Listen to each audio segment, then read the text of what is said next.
Good evening, humans. Tyrannosaurusmoth here, and tonight we're taking a look at the AEW Unrivaled 13, the bunny figure from Jazwares. Let's do this. Aesthetically speaking, this figure looks pretty good, and we're actually going to start off with probably the biggest point of contention, or the biggest thing that came up when this figure was revealed, and that is the face sculpt. And it's definitely not perfect, but it looks a lot better in person. And certainly, I thought the pictures looked better than the renders did.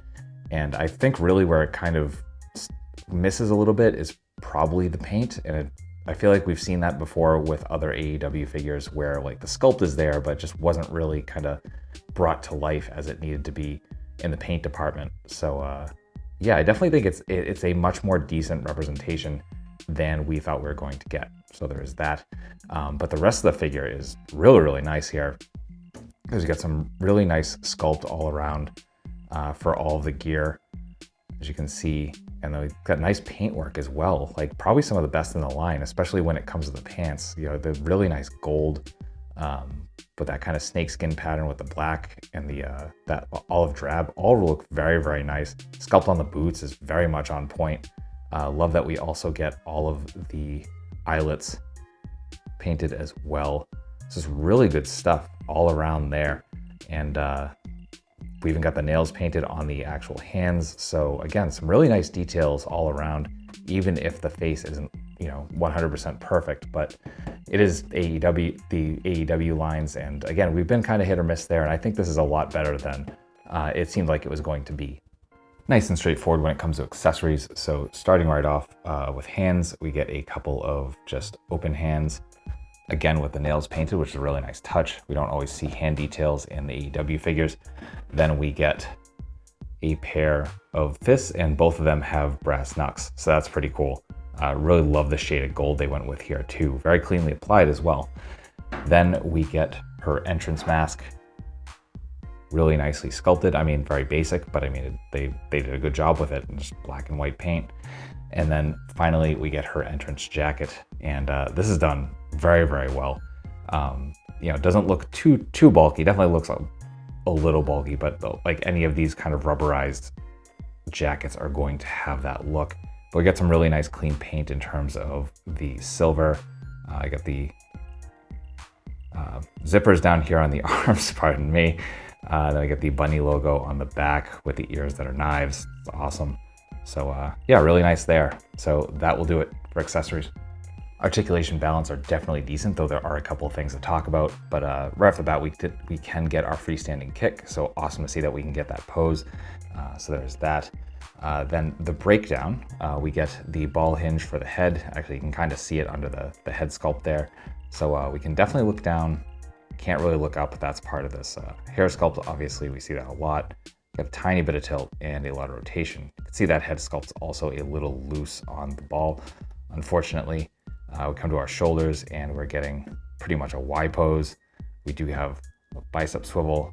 We have double jointed elbows, which fold all the way in half, though those pins are huge and they're definitely kind of a little bit of a hindrance. It takes a little bit of work. Then we get some hinge and swivel at the wrists, all horizontal. And here's one of the things I wanted to talk about was I finally realized how they're really engineering these the torsos for the women. And if you try to do a crunch, there's a ball joint here. We get some nice arch back, but it doesn't really go forward. And you keep pushing it, you hear pop, and all of a sudden, there's a little bit of a crunch forward.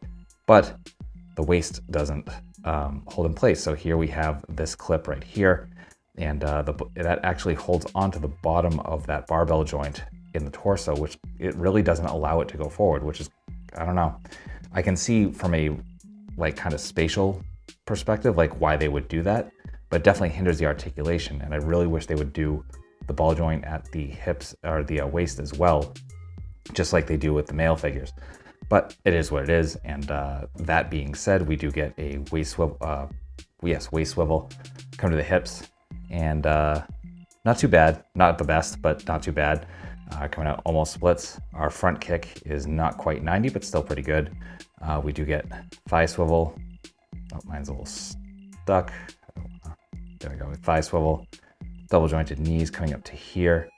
Unfortunately, we do not get a shin or boot cut here at the middle. Obviously, they probably didn't want to break up the sculpt, but we get some really nice point, some decent forward, and lots of rocker. So that'll do it for articulation.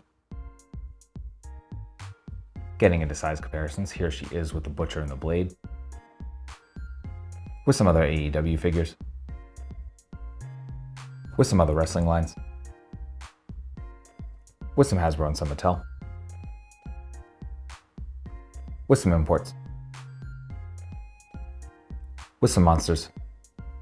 Finally, with articulated icons, Oni and yours truly in human form as a Valorverse Action Force figure.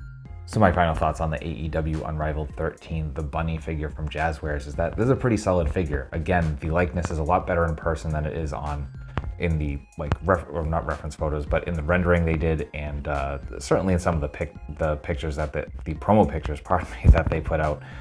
It's definitely, again, I think it's in the paint on the face that just kind of throws it off slightly.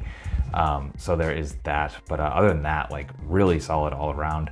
And unfortunately, this is the chase figure of the wave, which personally I think is complete BS. I did not find this on a peg. I went to eBay and bought this off a seller from China who just happened to, so I'm assuming these are coming straight out of the factory. But I mean, if that's the way we got to get these, I guess that's it. If you're looking for certain characters and they decide to make them a chase figure for some reason, I don't know. I hate it. I'm glad I got this, and the price on this has been relatively stable most of the time. Like not too bad. Certainly less than I expected to pay, and certainly less than you will pay for in package here in the US from people that found them and are just flipping them on eBay. So yeah, I wish you the best of luck in finding one on the peg. Certainly if you are an inbox collector or you are looking for one to have inbox. But otherwise, secondary market's your friend here, and I hope that the prices stay kind of standard. So unfortunately, I cannot put a link in the description below for this figure, but again, I just wish you the best of luck in finding yours, whether it is on a peg or secondary market. But with that being said, I hope you found this review informative and somewhat entertaining. If you did, hope to see you back, because I do multiple reviews a week of action figures related to tokusatsu, dinosaurs, monsters, pro wrestling, of course, and more. So come on back, let's talk some more toys, let's escape the world for a while. But most importantly, I just hope that you are well. I hope that all of your toy dreams come true, and most importantly, I hope that you and yours stay weird, simians.